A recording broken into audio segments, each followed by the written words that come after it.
All right, just a quick take on the HeadAmp GS-X Mini, a Class A balanced amp only.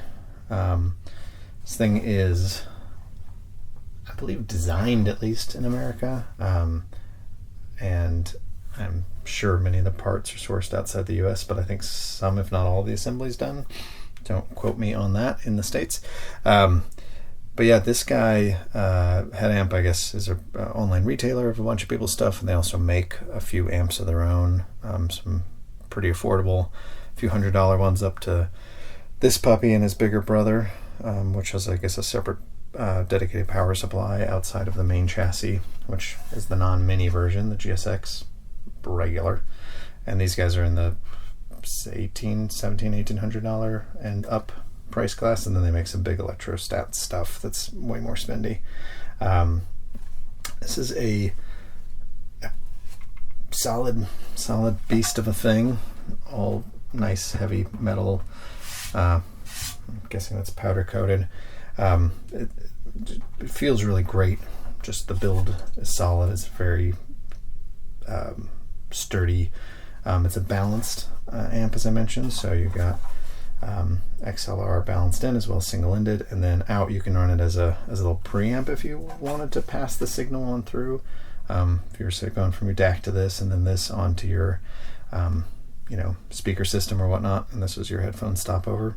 In preamp mode, the volume does control the outputted volume, so you are pathing your signal through some of this circuitry either way. It's got these great sort of tactile switches that are very satisfying to me. Nice single white LED.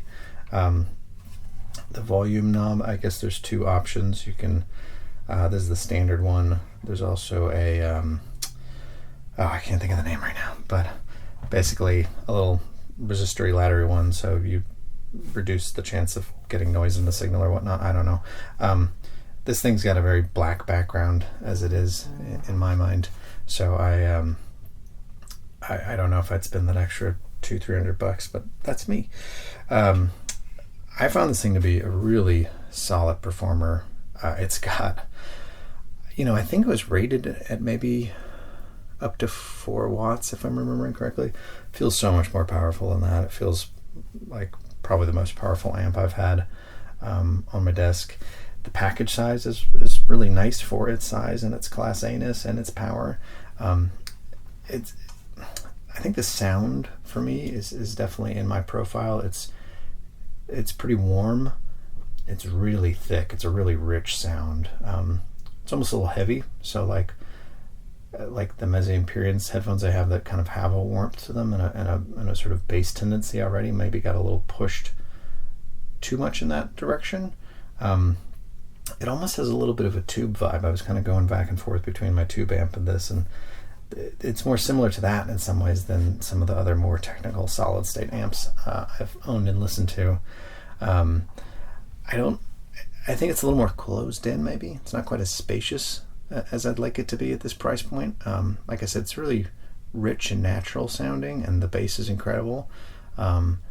And the detail's there, but it just feels a little closed in compared to other amps. It doesn't quite feel as spacious as I personally like. So it's a balancing act, right? Whether you want that warmth and intimacy, or whether you want something that's really detailed and separated. For me, the balance is not quite as good as it should be at this price point. But one hell of an amp. Drives anything. Drives my 600 ohm DT990s or 880s and Argons, no problem. Anyway, kick-ass amp, pretty expensive, but I think it's one that anyone could happily live with for quite a while. And yeah, that's my take. So yeah, if you're interested in this and other things in the headphone and audio sphere, please subscribe, give a like, leave me a comment if you think there's another amp in this price point that delivers more value. Let me know. I'd love to hear about it in the comments. Yeah, Signcraft signing out.